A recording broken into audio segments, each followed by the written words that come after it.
ഈ നഗരത്തിലെ തിരക്ക് അല്ലെങ്കിൽ നഗരത്തിലെ വാഹനത്തിൻ്റെ ബ്ലോക്ക് എന്തെങ്കിലും ബാലിനെ ബാധിച്ചിട്ടുണ്ടോ? ഇല്ല, അങ്ങനെയല്ല. ഇപ്പോൾ ചിലവർ ഒരു 50% പാർസൽ ഉണ്ടാവും.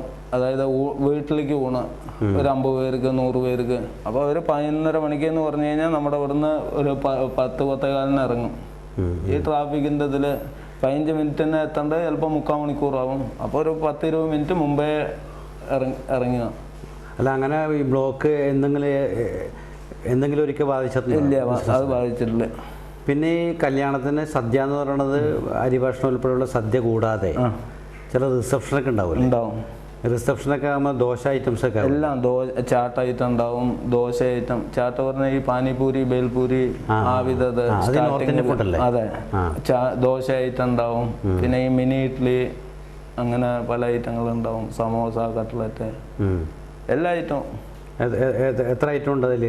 അങ്ങനെയല്ല, അവരെന്താ ആവശ്യം ഉണ്ടോ അത് ബുക്ക് കൊടുക്കും. അപ്പോൾ അവർ ഏതൊക്കെ വേണം. ഇന്നിപ്പോൾ ബുക്കിൽ ഒരു ലിമിറ്റ് ആയിട്ടേ ഉള്ളൂ. അതും കൂടാണ്ട് ഇപ്പോൾ എന്താ ഹോട്ടലുകളിലൊക്കെ എന്തൊക്കെയോ ആയിട്ട് എഴുതിയിരുന്നു. അപ്പോൾ അതൊക്കെ അവർ പറയും. ഒക്കെ നമ്മൾ പണിക്കാരുടെ അടുത്ത് പറഞ്ഞാൽ അവരുണ്ടാക്കുകയും ചെയ്യും. എന്തെങ്കിലും ഐറ്റം പറഞ്ഞിട്ട് കൊടുക്കാതിരിക്കാൻ അത് വന്നിട്ടില്ല. എന്ത് ഐറ്റം വന്നാലും. അപ്പോൾ അങ്ങനെ വരുമ്പോൾ ശരിക്കും പറഞ്ഞു കഴിഞ്ഞാൽ ബാലൻ കാറ്റേഴ്സിന് അന്വേഷിച്ചിട്ട് ആൾക്കാർ വരുള്ളൂ, കസ്റ്റമേഴ്സ് വരുന്നുണ്ടല്ലോ. നമുക്ക് നല്ല പണി പറഞ്ഞാൽ ചില മുഹൂർത്തത്തിനൊക്കെ കല്യാണമൊക്കെ വിടാറുമുണ്ട്. ആ ലിമിറ്റ് കഴിഞ്ഞാൽ ഏതാദ്യം വന്നോ അതോടെ നിർത്തുകയാണ്. ഇതിന് കൂട്ടത്തിൽ നിന്നിട്ട് വേറെ ഡിസംബർ 12 കല്യാണം വന്നു കഴിഞ്ഞു. ഡിസംബർ 12 ഈ വരുന്ന ഡിസംബർ 12 ഇനി 6 മാസം ഉണ്ട്. അപ്പോൾ അതാണ് പറഞ്ഞത്, നമ്മൾ ആ ഒരു ലിമിറ്റാണ്. എന്നിപ്പോൾ അന്നത്തെ ഡേറ്റിന് വേറെ ഒന്നും എടുക്കില്ല. ആ വിധം. വേറെ ആരൊക്കെയാണ് കൂടുതൽ സഹായിക്കാനും മറ്റുള്ള കാര്യങ്ങൾക്കൊക്കെ ഉള്ളത്? ഇല്ല, നമ്മുടെ മലയാളികളും നമ്മുടെ ബ്രാഹ്മിൻസും അവരൊക്കെ നമ്മുടെ ഇത് തുടങ്ങാൻ കാരണം അവരൊക്കെ തന്നെയാണ്. നമ്മൾ ഈ അമ്പലത്തിൽ ഈ ഇതൊക്കെ ചെയ്യുമ്പോൾ നിനക്കിത് തുടങ്ങിക്കൂടെ ചോദിച്ചാൽ അങ്ങനെ പ്രോത്സാഹനം, അങ്ങനെ ചെറുതായിട്ട് ചെറിയ ചെറിയ പണിയായിട്ട് അങ്ങനെ അന്ന് പ്രചോദനം തന്ന് പ്രോത്സാഹിപ്പിച്ച എല്ലാവരും ഇപ്പോഴും ഉണ്ട്. എല്ലാവരുമായിട്ട് നല്ല സൗഹൃദം. നല്ലത് അതാണല്ലോ. ഒന്നും ഞാൻ അമ്പലത്തേക്ക് എനിക്ക് എല്ലാവിധ ഫ്രീഡം ഉണ്ട് അവിടെ. അമ്പലത്തിൽ എപ്പോൾ വേണമെങ്കിൽ പോവാം, എപ്പോൾ വേണമെങ്കിൽ വരാം. റിലേറ്റീവ്സ് ആരുമില്ല ഇവിടെ സഹായിക്കാൻ വേണ്ടിയിട്ട്? ഇല്ല, അവരൊക്കെ ജോലിക്ക് പോകുന്ന ആൾക്കാരാണ്. വലിയമ്മ മുള്ളനിലുണ്ട്. പിന്നെ 2 അനിയത്തിമാർ, ഒരാൾ മുള്ളനിൽ, ഒരാൾ ഡോംബൂലിയുണ്ട്. അവരൊക്കെ അവരുടെ ഇത് ജോലി ആവിധ കാര്യം. ഇത് തുടങ്ങിയ കാലഘട്ടത്തിൽ ഇൻവെസ്റ്റ്മെന്റിൽ എന്താ വന്നത്? ഇല്ല, ഇൻവെസ്റ്റ്മെന്റ് ഒന്നുമില്ല. ഇപ്പൊ ഇന്നൊരു ഒരു അമ്പലത്തിലാണ് അവിടെ തുടങ്ങിയത്. അവിടെ എല്ലാവിധ പാത്രങ്ങളുണ്ട്, ഗ്യാസ് ഉണ്ട്, അടുപ്പുണ്ട്. അതിന്റെ വാടക എന്താ വെച്ചാൽ അമ്പലത്തിന് കൊടുക്കണം, അങ്ങനെയുള്ളൂ. അപ്പോൾ അങ്ങനെ അത് ഇതായതാണ്. ഇപ്പം നമ്മൾ പുറത്തുനിന്ന് തുടങ്ങാൻ വെച്ചാൽ ഇൻവെസ്റ്റ്മെൻറ്റ് വേണ്ടി വരും. റൂം വേണം, പാത്രമാണ്, അടുപ്പ് ഇത് വേണം. ഇത് ഞാൻ അമ്പലത്തിൽ തുടങ്ങിയ കാരണം ഒക്കെ അവിടെ ഉണ്ട്. അതിൻ്റെ എന്താ വെച്ചാൽ വാടക. അപ്പോൾ ഞാൻ ചോദിക്കട്ടെ, വലിയ ഒരു 2000 പേരുടെ സദ്യക്കൊക്കെ ആവശ്യം വന്നു കഴിഞ്ഞാൽ അതിനുള്ള പാത്രങ്ങളും കാര്യങ്ങളൊക്കെ ഉണ്ടല്ലോ എല്ലാം എൻ്റെ ഒരു 1000 പേരുടെ വരെ എൻ്റെ അടുത്തുണ്ട്. എന്നിപ്പോൾ അങ്ങനെ മാക്സിമം ഇപ്പോൾ ഇവിടെയൊക്കെ ഒരു 600 പേര് 700 പേര് വരുന്നേ ഉള്ളൂ. അപ്പോൾ അതിനപ്പുറം വന്നു കഴിഞ്ഞാൽ എന്ത് വേണമെങ്കിൽ വാടകയ്ക്ക് കിട്ടും. എത്ര പേരുടെ സദ്യ ഓർക്കണമെങ്കിലും വേണമെങ്കിൽ ചെയ്യാം അല്ലേ? ഇത്രയും വർഷക്കാലത്തെ ഈ ഭക്ഷണം നൽകി ഉള്ള ബിസിനസ്സിനിടയിൽ തിരിഞ്ഞു നോക്കുമ്പോൾ വല്ലതും തോന്നുന്നു, ഒരു സംതൃപ്തി ഉണ്ടാവും തീർച്ചയായിട്ടും. കാരണം നമ്മളൊക്കെ ഒന്നുമില്ലാണ്ട് അവിടുന്ന് വന്നതാണ്. ഇന്ന് ഭഗവാൻ നല്ല ഒരു സ്ഥിതിയിൽ എല്ലാവരുടെ ആശീർവാദത്തിൽ ഒരുവിധ ഇതുമില്ല. ദൈവാനുഗ്രഹം കൊണ്ട് കുഴപ്പമില്ല. അതെ, ഒന്നുമില്ല. ഇവിടെ ഈ വീട്ടിലാരൊക്കെ ഉള്ള കുടുംബത്തിൽ? അമ്മ, ഭാര്യ, 2 കുട്ടികൾ. അതായത് നമ്മളൊന്നുമില്ലാണ്ട് വന്ന കാരണം കല്യാണമൊക്കെ കഴിക്കാൻ കുറച്ച് ലേറ്റായി. നമ്മളൊരു സെറ്റിൽഡ് ആകുമ്പോഴേക്കും ലേറ്റായി കുറച്ച്. ഭാര്യയുടെ വീട് എവിടെയാണ്? മധുര. അതായത് ഭർത്താവിൻ്റെ അനിയത്തിയാണ് ഭാര്യ. എൻ്റെ അനിയത്തിയുടെ ഭർത്താവിൻ്റെ അനിയത്തിയാണ്. മധുര എന്ന് പറയുമ്പോൾ തമിഴ്നാട്. എന്താ അനിയത്തിയുടെ കല്യാണം ആദ്യം കഴിഞ്ഞ് ആദ്യം ഇവിടെ അനിയത്തി ഉണ്ടായിരുന്നു, വല്യമ്മ വളർത്തി. അതെ, അത് കൂടാണ്ട് വേറെ ഒരു ചെറിയ അനിയത്തി കൂടെ ഉണ്ടായിരുന്നു. അപ്പോൾ അവളും ഇവിടെ വന്ന് അതിൻ്റെ ഉള്ളിൽ ഞാൻ ഇവിടെ ഡോംബൂലി ഒരു വീട് വാടകയ്ക്കെടുത്ത് അങ്ങനെ അമ്മയും പെങ്ങളെയും കൊണ്ടുവന്നു അവിടെ ഇരുന്നു. അമ്മ ഇവിടെ വന്നിട്ട് എത്ര വർഷമായി? ഇപ്പോൾ 15 വർഷം ഉണ്ടാവും. അമ്മക്ക് ഇവിടുത്തെ ചുറ്റുപാടും സാഹചര്യമൊക്കെ പിടിച്ച് പറഞ്ഞാൽ പുറത്തൊന്നും അങ്ങനെ ഇറങ്ങാറില്ല. ഇവിടെയൊക്കെ ഓപ്പൺ പ്ലേസ്, അത് അമ്പലത്തേക്ക് പോകും, അത്ര തന്നെ. ഇവിടെ പിന്നെ നല്ല ഏരിയ ആണ്, 4 ഭാഗവും അമ്പലമാണ്. ഇവിടെ ഒരു ഗ്രാമീണ അന്തരീക്ഷമാണ്. അതെ, ഈ തിക്കും തിരക്കോ വണ്ടിയുടെ പൊല്യൂഷനോ ആവിധതൊന്നുമില്ല.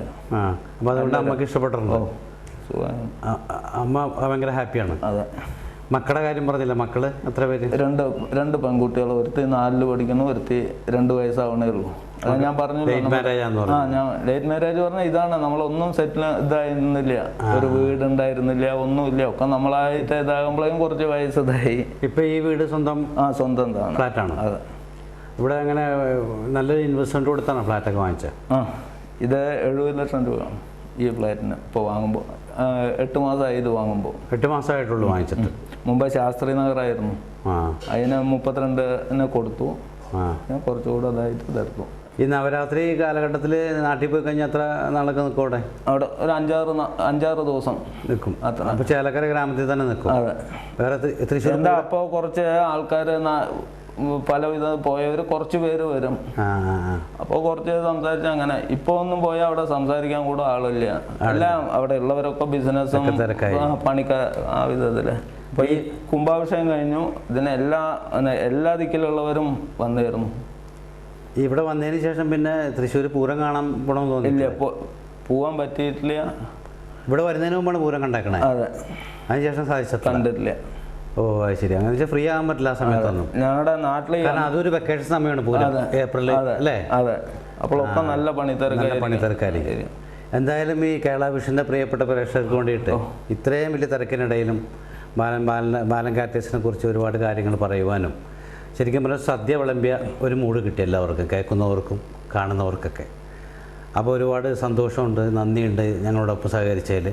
അതിനോടൊപ്പം തന്നെ തീർച്ചയായിട്ടും ഈ ബിസിനസ്സിലൂടെ ഇനിയും ഒരുപാട് പുതിയ മാനങ്ങൾ കണ്ടെത്തുവാൻ, ബിസിനസ് ഉയർച്ചയിലോട്ട് പോകാൻ ദൈവാനുഗ്രഹം ഉണ്ടാകട്ടെ ഞാൻ ഈ അവസരത്തിൽ ആശംസിക്കുകയാണ്. എല്ലാ ഭാവങ്ങളും നന്ദി, നമസ്കാരം. ഈ എപ്പിസോഡിലൂടെ എല്ലാവർക്കും ഒരു ഓണസദ്യ വിളമ്പി കിട്ടിയ ഒരു മൂടുണ്ടാകുമെന്ന് ഞാൻ പ്രതീക്ഷിക്കുന്നു. ബോംബെ നഗരത്തിൽ ബാലൻ കാറ്റേഴ്സ് നടത്തുന്ന തൃശ്ശൂർ സ്വദേശി ബാലൻ ഇവിടെ സദ്യ ഒരുക്കുന്ന വിശദവിവരങ്ങൾ നമുക്ക് പറഞ്ഞു കഴിഞ്ഞു. അദ്ദേഹത്തിൻ്റെ ബിസിനസ് നല്ല രീതിയിൽ വീണ്ടും ഉയരത്തിലേക്ക് പോകാൻ ദൈവാനുഗ്രഹിക്കട്ടെന്ന് ഞാൻ ഈ അവസരത്തിൽ ആശംസിക്കുന്നു. വീണ്ടും അടുത്ത എപ്പിസോഡിൽ ബോംബെ നഗരത്തിലെ വേറൊരു പ്രധാനപ്പെട്ട വ്യവസായിയുമായിട്ട് നമുക്ക് വീണ്ടും കണ്ടുമുട്ടാം. അതിനു മുമ്പ് നിങ്ങൾക്കായിട്ടുള്ള ചോദ്യം, ലോക ആരോഗ്യ ദിനം എന്നാണ്.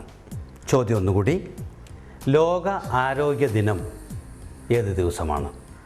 എത്രയും വേഗം ഇനി പറയുന്ന ടെലിഫോൺ നമ്പറിൽ നിങ്ങളുടെ ഉത്തരം വിളിച്ചറിയിക്കുക.